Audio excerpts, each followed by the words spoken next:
And then I heard this Byrds record, and Clarence White was the guy. He and Gene Parsons came up with this, whoop, with this string bender right here. It raises the second string up a whole tone. So you get that.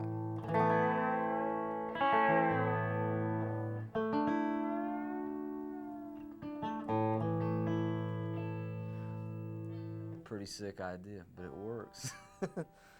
And then one night I was out at Ralph Mooney's house, and Mooney had this lick. It went. I said, Mooney, I wish I could do that. He said, you can. So we wound up on his machine table, and he put this thing right here on. It goes.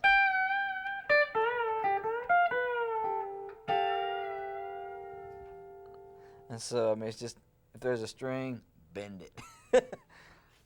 How do you talk to the luthiers when they say, well, you know, I want this kind of lush, chocolatey sound, or I want, you know... Well, I think you have to go back to these two, the Don Rich guitar that we'd played and this guitar.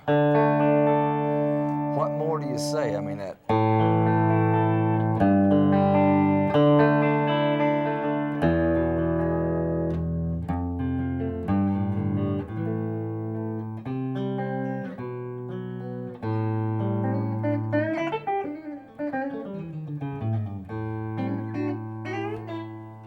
So, just a distinctive sound, which I have. Between these two guitars, you have it. The neck in the Don Rich guitar is the ultimate Telecaster neck. And a guitar with a little flash to it, why not? If you're going to bother to make a live with it, it ought to be pretty to look at, like this one. Are you going to do a B Bender? I think it should be an option. I mean, the B Bender is not for everybody. I mean, it's still, a minority out there, but the B Bender should be an option, I think, absolutely.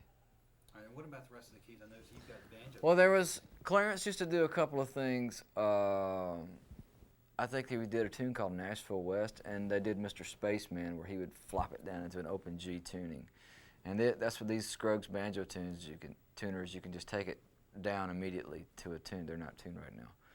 I moved it from here, the A string, to the D string, because we used that low D more. So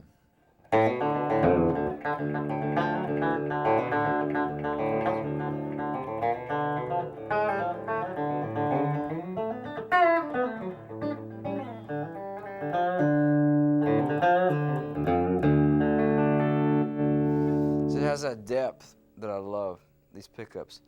And like I said, when we're talking about it, I think it's the neck of the Don Rich guitar, somewhere between these pickups and the Don Rich pickups. I love the sparkle finish, maybe an ice blue with this, a little of this and that. That'd be great. I mean, at the end of the day, when I'm playing, I mean, you just got to remember I'm from Mississippi, and there's a lot of influences that came down through there. And I find myself going more back to.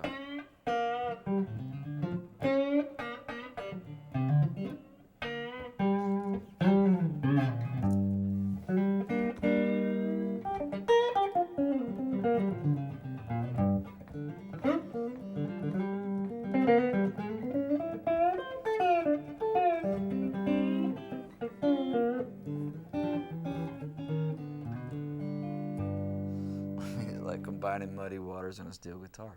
It's cool.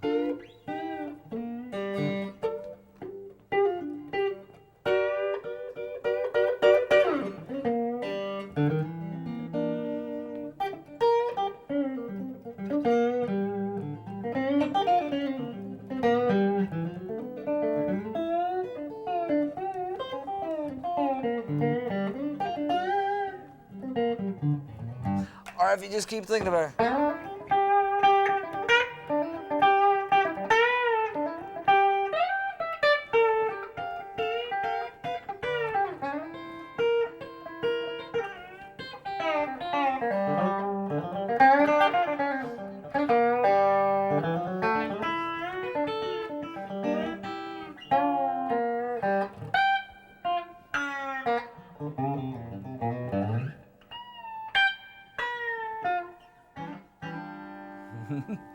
So it all works to me, from the blues to the Southern California sound to bluegrass sounds. It all is the same thing in my head.